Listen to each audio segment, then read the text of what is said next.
Iran का बढ़ता प्रभाव देखकर यूएसए इस बात से चिढ़ने लगा और जैसे ही उन्होंने बोलना शुरू किया कुछ ही समय बाद वो बॉम्ब ब्लास्ट हो गया। शाह की पुलिस ने इन्हें कई बार अरेस्ट किया और कुछ ही टाइम बाद देखते देखते वो बन जाते हैं ईरान के प्रेसिडेंट। लेकिन ईरान में प्रेसिडेंट सबसे पावरफुल नहीं होता, वहां होता है सबसे पावरफुल एक रिलीजियस स्टूडेंट जो कि एक छोटे से रेवोल्यूशन का पार्ट होता है और देखते ही देखते बन जाता है मिडिल ईस्ट का one of the most powerful person.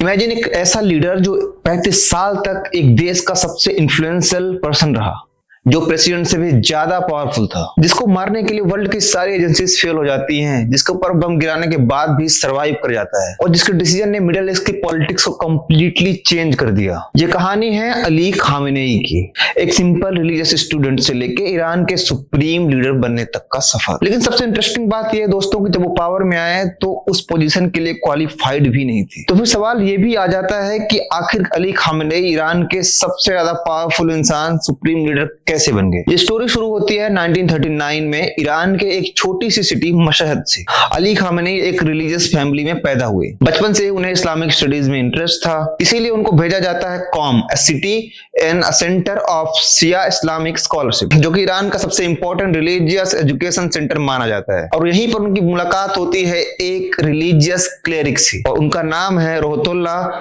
खोमेनेई। और यहीं से शुरू होती है ईरान की पॉलिटिक्स में खामेनेई की ऑफिशियल एंट्री। समय है 1960 टू 70s का। उस समय खामेनेई अपने 20s की एज में थे और उस समय ईरान पे रूल करता था मोहम्मद रेजा पहलवी और इनके रूल को लेके बहुत से रूमर्स फैले थे।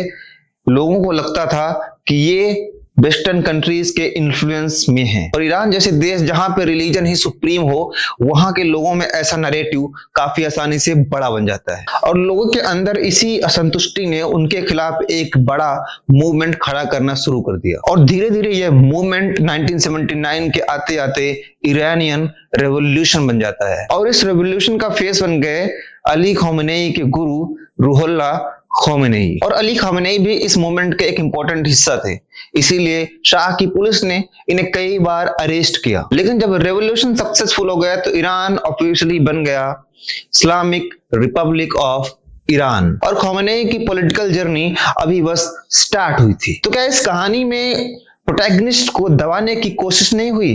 वेल, इसका आंसर है कई बार हुई। खामेनेई की जिंदगी का सफर शुरुआत से लेके अंत तक मौत के किनारे किनारे चलता रहा और ऐसे ही एक किस्सा मिलता है उनके असैसिनेशन के अटेम्प्ट का। 1981 में अली खामेनेई एक मॉस्क में स्पीच देने जाते हैं। माहौल सब कुछ नॉर्मल लगता है और उनके सामने एक टेप रिकॉर्डर रखा जाता है जो कि असल में एक बॉम्ब डिवाइस था और जैसे ही उन्होंने बोलना शुरू किया कुछ ही समय बाद वो बॉम्ब ब्लास्ट हो गया और वो एक्सप्लोजन इतना पावरफुल था कि वो सीरियसली इंजर्ड हो गए, जिसके बाद वो बच तो गए लेकिन उनका एक हाथ, राइट आर्म पूरी तरीके से पैरालाइज हो गया, जो कि आपने बाद की तस्वीरों में देखा भी होगा। लेकिन इस इंसिडेंट का असर क्या हुआ? इसके बाद उनकी पॉपुलैरिटी और सिंपैथी दोगुनी हो गई और वो कहते हैं ना, पॉलिटिक्स में जो आपदा को अवसर में बदलना जानता है वही लंबा खेलता है और यही इंटरनेशनल रिलेशंस के डायनेमिक्स में भी काम करता है। और कुछ ही टाइम बाद देखते देखते वो बन जाते हैं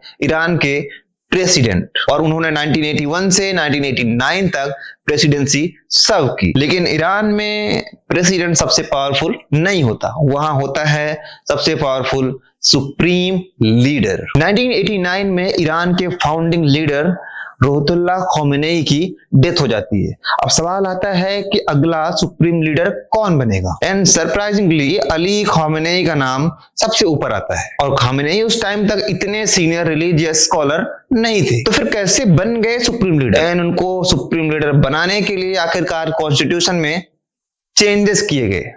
जी हाँ, कॉन्स्टिट्यूशन को बदला गया और उनको बाकायदे उस पद पर बैठाया जाता है। एंड ईयर 1989 में अली खामेनेई बनते हैं ईरान के सुप्रीम लीडर और इसके बाद ही ईरान की तस्वीर बदलना शुरू होती है। सुप्रीम लीडर बनने के बाद ही अली खामेनेई ईरान के सबसे पावरफुल पर्सन बन जाते हैं। अब उनके पास कंट्रोल होता है मिलिट्री का, जुडिशरी का, मीडिया का एंड न्यूक्लियर प्रोग्राम्स का, साथ ही साथ फॉरेन अफेयर्स का। यानी लगभग मोस्ट ऑफ द थिंग्स उनके कंट्रोल में आ गई और ईरान में प्रेसिडेंट भी सुप्रीम लीडर से नीचे ही होता है। और एज ए सुप्रीम लीडर उन्होंने स्पेशली एक ऑर्गेनाइजेशन को काफी बड़ा बनाया और अली खामेनेई ने इस ग्रुप को ईरान की मिलिट्री, पॉलिटिक्स एंड इकोनॉमी में बहुत पावरफुल दर्जा दे दिया, जिससे अब वो ईरान पे एक बेटर कंट्रोल जमा सकते थे। खामेनेई का रूल केवल ईरान तक लिमिटेड नहीं था,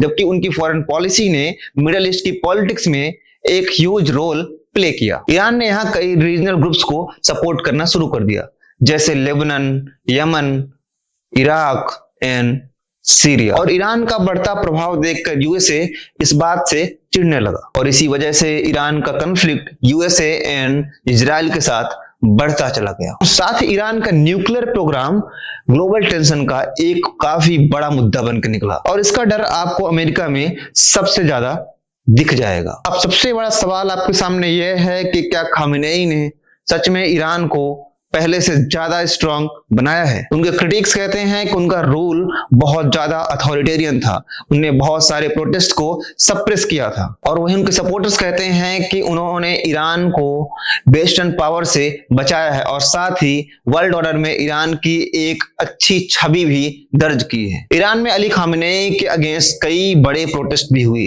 लेकिन उसके बाद भी अली खामेनेई लगभग 4 दशक तक पावर में बने रहते हैं। एक रिलीजियस स्टूडेंट जो कि एक छोटे से रेवोल्यूशन का पार्ट होता है और देखते ही देखते बन जाता है मिडिल ईस्ट का one of the most powerful person. Ali Khamenei की स्टोरी ये केवल एक पॉलिटिकल बायोग्राफी नहीं है, ये स्टोरी है आइडियोलॉजी की, ये स्टोरी है पॉलिटिक्स की एंड ये स्टोरी है पावर की, ये स्टोरी है आइडियोलॉजी की एंड ये स्टोरी है जियोपॉलिटिक्स की। और आज भी ईरान की पॉलिटिक्स में उनका डोमिनेंस क्लियरली विजिबल है। अगर आपको ऐसे डीप जियोपॉलिटिकल ब्रेकडाउन्स पसंद हैं तो चैनल को सब्सक्राइब जरूर करें।